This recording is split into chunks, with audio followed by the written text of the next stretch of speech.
India जो अपनी diversity के लिए फेमस है, जहां हर रिलीजन, लैंग्वेज और कल्चर को रिस्पेक्ट किया जाता है, यहाँ लंबे समय से रिलीजियस कन्वर्जन्स एक सेंसिटिव और कंट्रोवर्शियल इशू रहा है। खासकर वो कन्वर्जन्स जो फोर्स और फ्रॉडलेंट से हुए हैं, और इन्हीं टेंशंस को एड्रेस करने के लिए स्टेट गवर्नमेंट ने एंटी कन्वर्जन लॉज या फ्रीडम ऑफ रिलीजन एक्ट बनाए, जिससे जबरदस्ती या धोखाधड़ी से होने वाले कन्वर्जन्स पर रोक लग सके।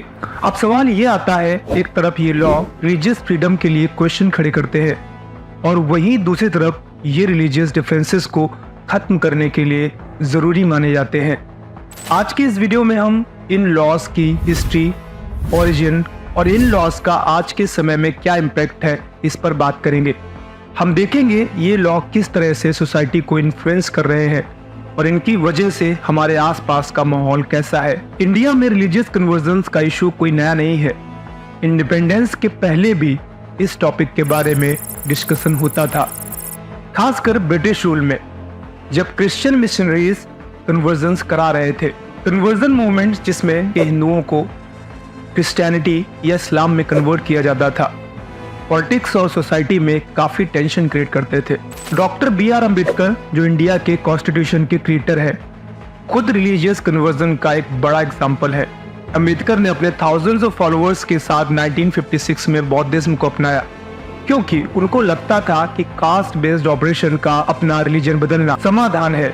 उनका ये कन्वर्जन वॉलंटरी था, लेकिन उन्होंने जबरदस्ती और धोखाधड़ी के द्वारा किए जाने वाले कन्वर्जन्स का विरोध किया था। इंडिपेंडेंस के बाद इंडियन कॉन्स्टिट्यूशन ने आर्टिकल 25 के द्वारा लोगों को रिलीजियस फ्रीडम का अधिकार दिया, जो किसी भी व्यक्ति को अपने रिलीजन को प्रोफेस, प्रैक्टिस या प्रोपेगेट करने का अधिकार देता है। लेकिन ये फ्रीडम कुछ लिमिटेशंस के साथ आई थी, ताकि कन्वर्जन्स फोर्स, फ्रॉड या इंड्यूसमेंट के द्वारा ना हो सके। स्वामी विवेकानंद, जो रिलीजियस टॉलरेंस के एडवोकेट थे, उन्होंने कहा था, each soul is potentially divine and the goal is to manifest that divinity.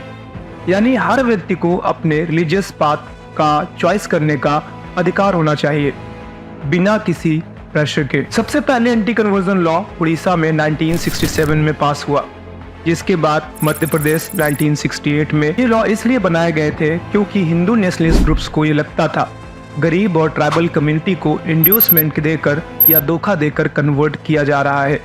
और फिर ये ट्रेंड बाकी के स्टेट्स जैसे अरुणाचल प्रदेश 1978, गुजरात 2003, छत्तीसगढ़ जो पहले अरुणाचल प्रदेश का पार्ट था 2006 में, और हिमाचल प्रदेश 2007 में ये लॉज इम्प्लीमेंट किए। इसका उद्देश्य कन्वर्जन को रेगुलेट करना था, ताकि कन्वर्जन्स जबरदस्ती से ना हो। इन लॉज के तहत कन्वर्जन के समय गवर्नमेंट ऑफिशियल्स को इन्फॉर्म करना जरूरी होता है। इनफैक्ट कई जगह तो परमिशंस पहले से लेनी होती थी। What is anti conversion law? Anti conversion laws basically conversion को रेगुलेट करने के लिए अलग अलग स्टेट्स में डिफरेंट हो सकते हैं। ये लॉ कुछ फैक्टर्स पर फोकस करते हैं, जिसमें फोर्स यानी अपनी शक्ति का इस्तेमाल करके आप कन्वर्जन किसी को ना कराए, फ्रॉड, रिलीजियस फैक्ट्स को मैनिपुलेट करके किसी व्यक्ति के सामने प्रेजेंट करके आप इस तरीके से कन्वर्जन ना कराए। इसी तरीके से इंड्यूसमेंट यानी किसी व्यक्ति को फूड, मनी या प्रॉपर्टी का बेनिफिट देकर कन्वर्जन ना कराए। इस लॉ के तहत लोगों को कन्वर्जन के बारे में मजिस्ट्रेट या डिस्ट्रिक्ट लेवल अथॉरिटीज को इन्फॉर्म करना होता है।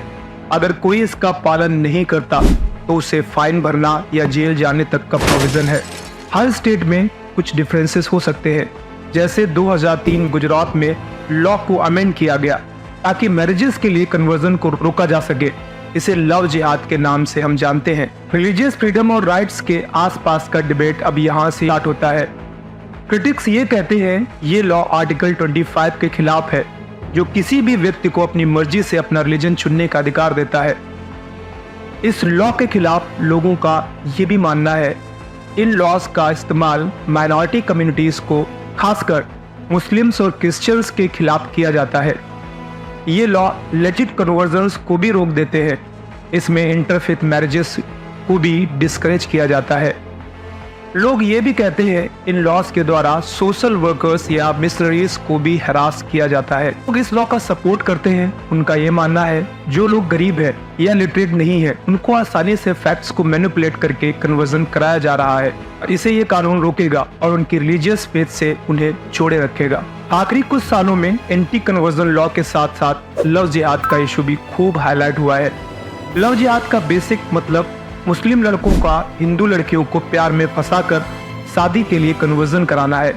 हालांकि इस थ्योरी का कोई लीगल या वेरीफाइड बेसिस नहीं है।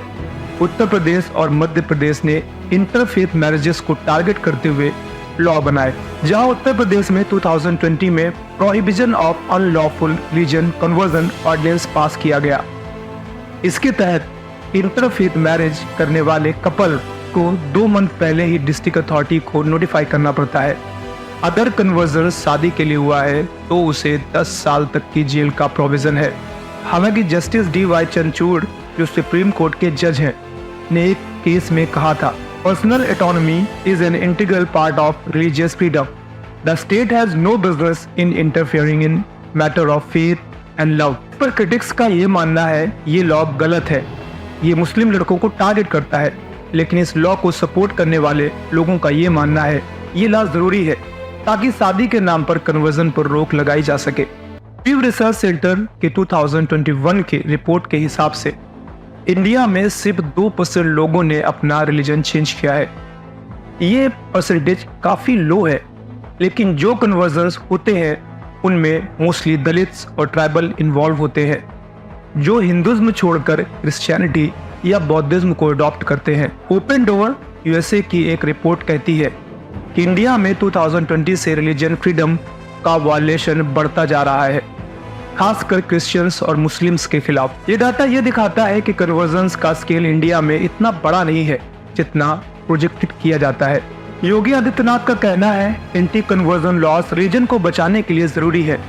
हम नहीं चाहते कि किसी भी धर्म को धोखाधड़ी के जरिए बदलने पर मजबूर किया जाए। क्रिटिक्स का आर्गुमेंट ये है, क्रिटिक्स का कहना है कि इन लॉस का ज्यादा मिसयूज माइनॉरिटी कम्युनिटीज के खिलाफ होता है। क्रिश्चियंस और मुस्लिम कम्युनिटीज को अक्सर हैरास किया जाता है और वॉलंटरी कन्वर्जन्स को भी रोका जाता है। लेकिन दूसरी तरफ ह्यूमन राइट्स एक्टिविस्ट जैसे हर्ष मंडेर का कहना है ये लॉस एक हिडन एजेंडा है, रिलीजियस माइनॉरिटीज को सप्रेस करने का और लोगों की रिलीजियस फ्रीडम को कंट्रोल करने का। इंडिया में एंटी कन्वर्जन लॉस का फ्यूचर काफी कॉम्प्लेक्स और अनप्रेडिक्टेबल है।